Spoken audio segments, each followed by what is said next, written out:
Are you tired of spending hours each week manually scheduling meetings and tasks? Learn how to install Reclaim AI in under 2 minutes. In this tutorial, I'll walk you through the 5 simple steps to get Reclaim AI up and running in your Google Calendar. Let's dive in.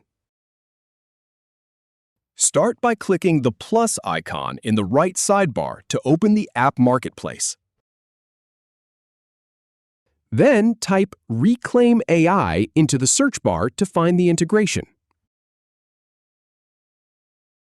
Go ahead and click the Install button to begin the setup.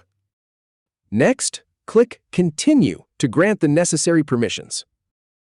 Finally, click Done to finish the installation. If you have any feedback or if any info is inaccurate, please leave a comment below. We'll do our best to answer or redo the video if needed. Thanks for watching.